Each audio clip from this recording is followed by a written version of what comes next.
Hello, everyone, and welcome to this edition of Rare Book Cafe Coffee Break Edition, our new format that features a guest at a time for a in-depth look at something in the rare book world.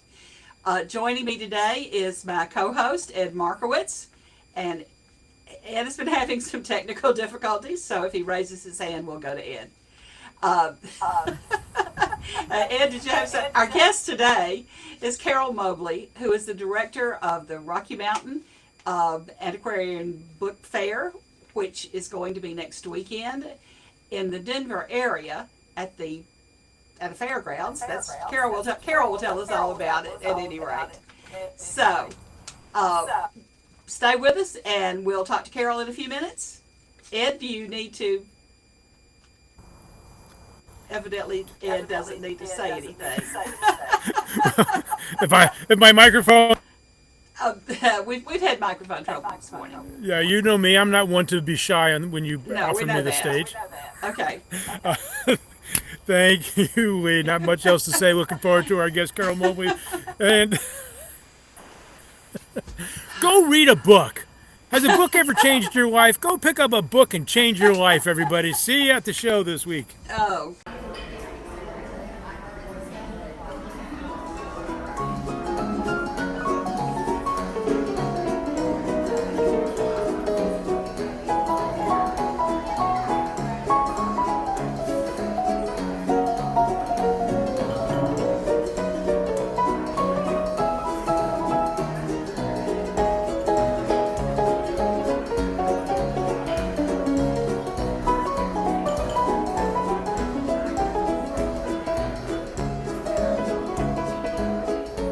Greetings, everybody. Welcome to another tantalizing, titillating, treacherously treasureful episode of the Rare Book Cafe, the Coffee Break Edition, brought to you by my co-host, Linn.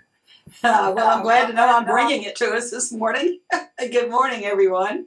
And also our guest this week, Carol Mobley, the director, the show promoter of the Denver Book Fair coming up next weekend, September 7th and 8th. Is that right, Carol? It's 8th and 9th. Carol, tell us a little bit about the show. Why don't you get it kicked off, and I'll go into hibernation. I'm into hibernation. Okay, go ahead. All right. The Rocky Mountain Book and Paper Fair.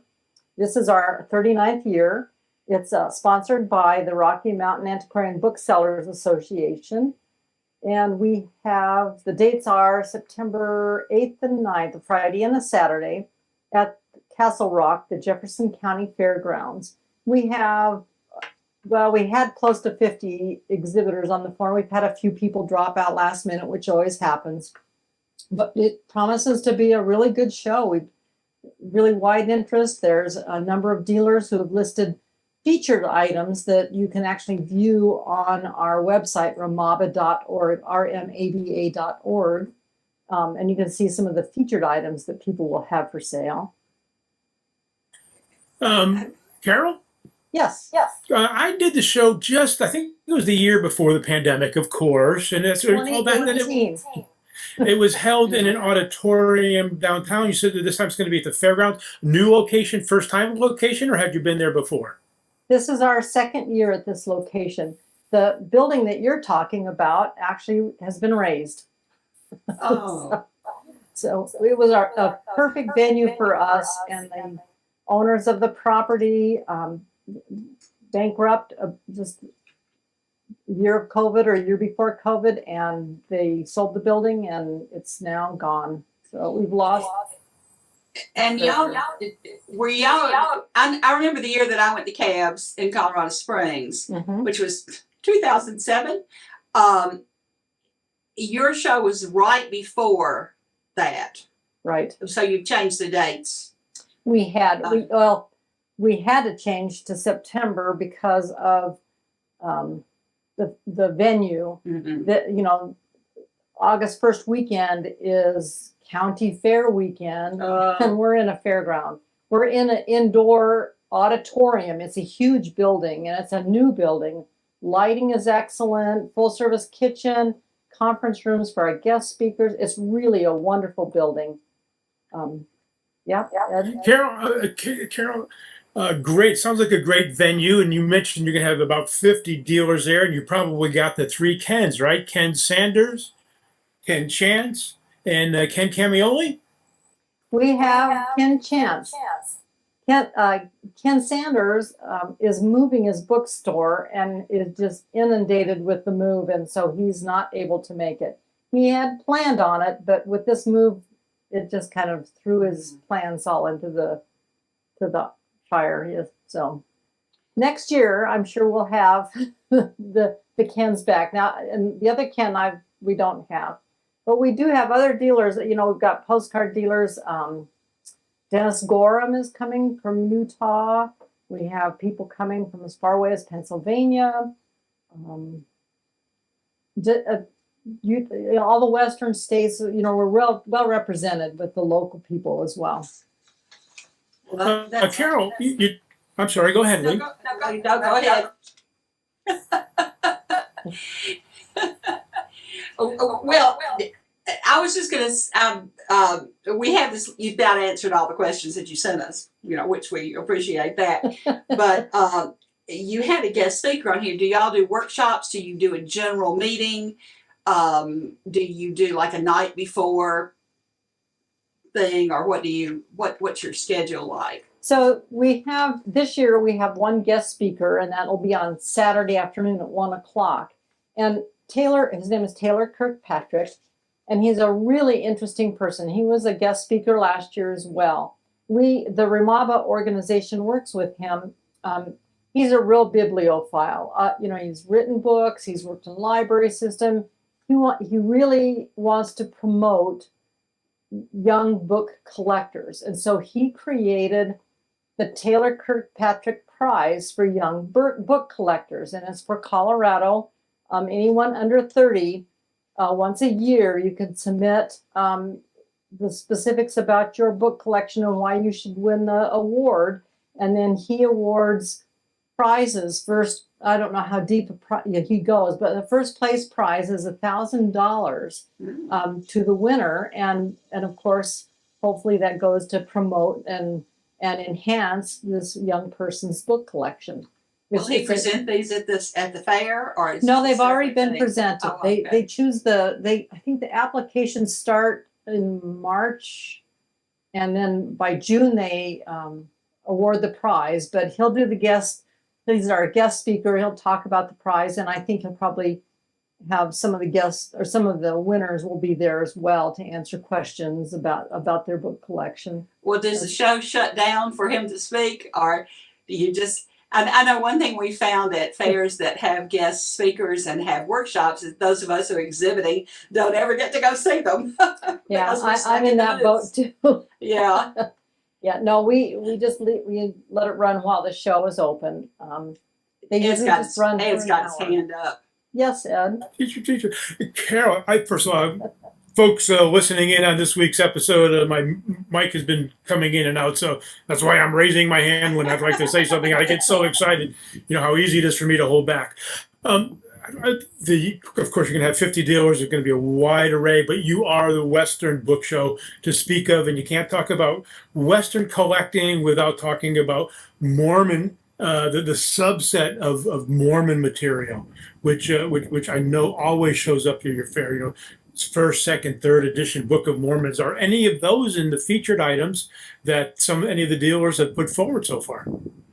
No, not yet. But there is a really fabulous photography collection that one of the dealers, I think Kent Chance, has it up. And it's a wonderful Southern Colorado, Northern New Mexico photography collection of this family's camping trip. They're big photos mounted on stiff board. It looks like he's got them imaged, and a full description of all of the photos there. It's really a fabulous collection, which is a good representative for Colorado and New Mexico. Oh, well, that's good. I have a Mormon item that we purchased at Back of Beyond bookstore in Moab that was printed in Chattanooga, but it's a little booklet that the Mormon missionaries would distribute, you know, when they were out proselytizing. and I still have it. There was a lot of Mormon persecution in this area, and so the Mormon missions had to move around because several people were killed at one time. And there's a monument up near Chattanooga to one of the missionaries. But it's a really interesting little piece, and of course we bought it because it was printed in Chattanooga, and I think there are maybe 2 or 3 other copies out there.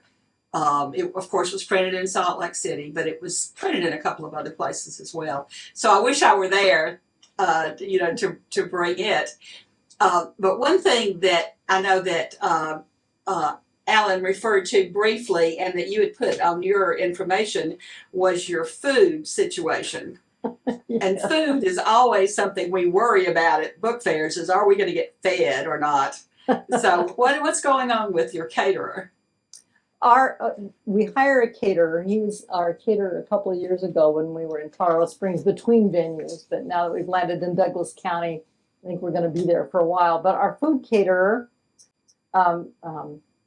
does a special menu just for us. He creates this menu, and here it is demonstrated. And you can see he has fun with the menu items. C.S. Chewis, Frankenfurterstein, the One Flew Over the Chicken's Nest tacos. I mean, he just has so much fun naming food items from books or snippets from books. It's just a fabulous menu. Makes you want to read the whole menu. It's because it's required reading. You just have to go through and see what he named what, and then you want to try it. Right, you want to order the whole menu. Well, I have a book of drink recipes that are done on that premise. Some of them are alcoholic, but a lot of them are not. And my grandchildren love the one that's the Blizzard of Oz. It's a smoothie sort of thing, and it's a lot. Those are a lot of fun. But that looks great. That looks great. Yeah. Frequently we are reduced to ordering from out or taking our food with us. Yeah, that's good. Yes, yes. Oh, well, from my last question of the week, the Rare Book Cafe, the coffee break edition.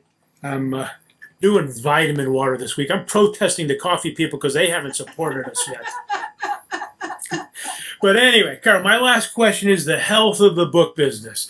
I'm coming, everybody. I'm coming to you from Connecticut this week as I continue to move east. In Portland, I left behind very vibrant book market, lots of young people. Are you seeing many first-time booksellers or first or second-year booksellers?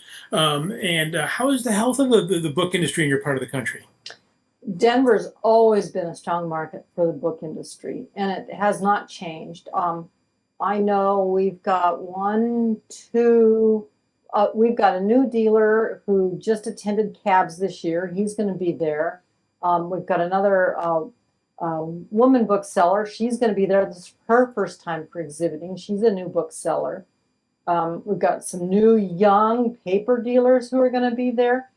It's just really, I've been worried because the booksellers are traditionally an older crowd of people. I hate to say it that way, but kind of I fit into that. We know that. We are them. But it's really encouraging to see young people coming in, and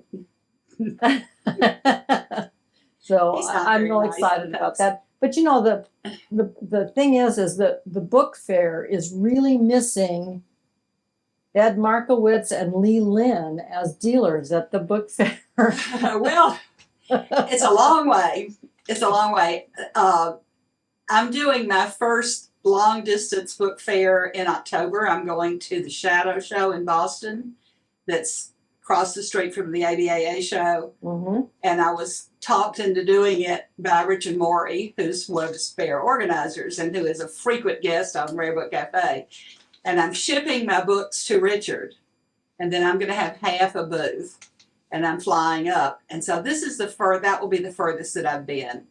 So maybe, if that goes well, I'd love your area. I wouldn't mind coming at all out that way. We could make the same kind of arrangement. And so I'm sure we could.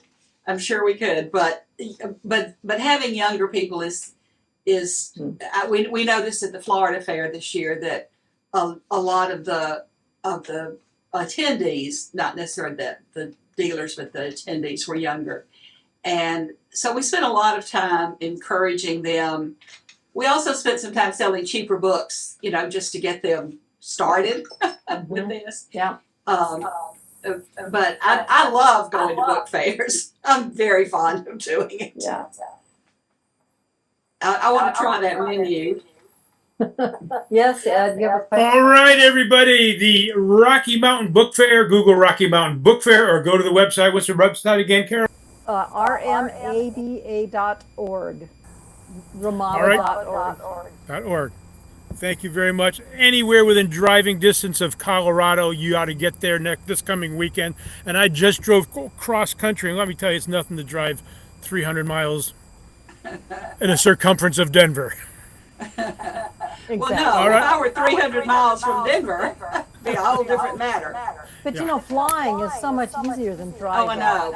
I know. And I have flown in and out of Denver. Especially with 105 all across the country. Yeah. All right, everybody, I'm saying my goodbyes. See you on the next edition Bye-bye. of the Rare Book Cafe. Bye. Bye. Thank you, Carol.